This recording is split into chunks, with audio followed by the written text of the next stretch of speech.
নমস্কার বন্ধুরা, সবাই কেমন আছো? আশা করি ভালো আছো।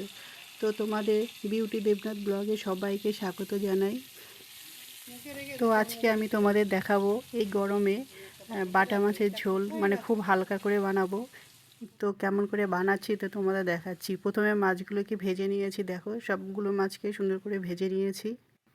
মাছ ভাজার পরে যেইটুকু তেল ছিল তার সাথে আরেকটু তেল দিয়ে তার মধ্যে শুকনো লঙ্কা জিরে ফোড়ন দিয়ে দিলাম। এবার দেখো সবজিগুলোকে কেটে সুন্দর করে ধুয়ে রেখে দিয়েছি। দেখেছো এখানে আছে আলু, পটল আর ঝিঙে। তো সবগুলো ধুয়ে রেখেছি। এবার কড়াইতে দিয়ে দেব। তো দেখো ফোড়নটা হয়ে গেছে, একটু লালচে লালচে হয়ে গেছে। তো এবারে সবজিগুলো সব দিয়ে দেব। দিয়ে সবগুলো দিয়ে একটু নাড়াচাড়া করে নেব। তারপরে একটু লবণ দিয়ে দেব।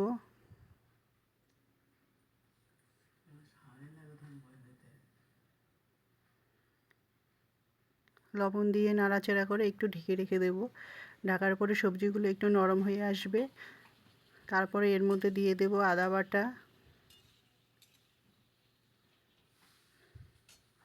তো বন্ধুরা সবাই সাথে থেকো, পাশে থেকো। আমার ভিডিওটা যদি তোমাদের ভালো লাগে একটু লাইক কমেন্ট করো আর সাবস্ক্রাইব করে দিও। আর একটু হলুদ গুঁড়ো দিয়ে দিলাম।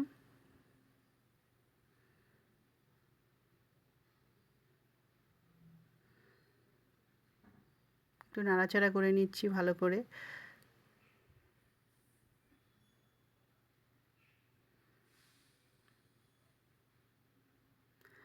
আদা বাটাটা দিয়ে তারপরে আরেকটু ভালো করে নাড়াচাড়া করে নেব। ভালো করে একটু কষিয়ে নিতে হবে আদাটাকে, তাহলে আদার কাঁচা গন্ধটা থাকবে না।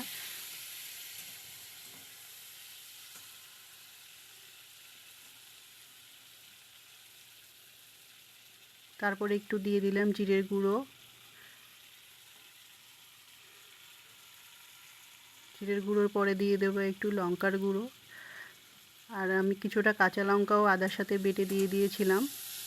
তো লঙ্কার গুঁড়ো তোমরা যে যেমন ঝাল খাবে সেই অনুযায়ী দেবে। এই গরমে একটু হালকা খাওয়াই ভালো। তো কয়েকটা কাঁচা লঙ্কা চেরা দিয়ে দিলাম। যার মানে ঝাল খেতে বেশি ইচ্ছে হবে, যে ঝাল খেতে পছন্দ করে সে মানে নিয়ে খেতে পারবে। তারপরে ভালো করে কষিয়ে নিচ্ছি। দেখো মশলাটা একটু ভাজা ভাজা হয়ে গেছে। এইদিকে আরেকটা পাত্রে আমি গরম জল বসিয়ে রেখেছিলাম, সে জলটা দিয়ে দিলাম। রান্নায় একটু গরম জল ব্যবহার করলে তরকারির স্বাদটা ভালো হয়। দেখো বন্ধুরা কি সুন্দর কালার হয়েছে। খুব কম মশলায় আমি রান্নাটা করেছি, খুব ভালো হয়েছিল খেতে। তোমরাও করে দেখতে পারো।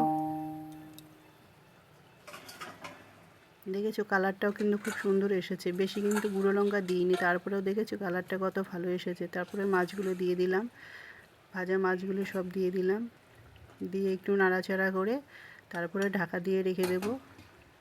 সবজিগুলো একটু নরম হবে, মাছটাও একটু মানে নরম হবে।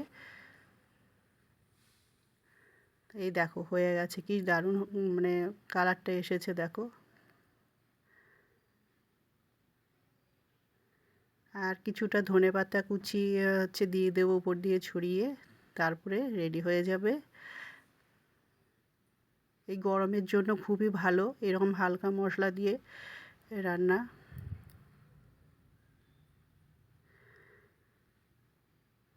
তারপর দেখো খেতেও বসে পড়েছি নিয়ে, রান্না সেরে আমি খেতে বসে পড়লাম। তো বন্ধুরা সবাই ভালো থেকো, সুস্থ থেকো, আর আমার চ্যানেলটাকে সাবস্ক্রাইব করে দিও। আবার দেখা হবে পরের ভিডিওতে। সবাই ভালো থেকো। Bye bye.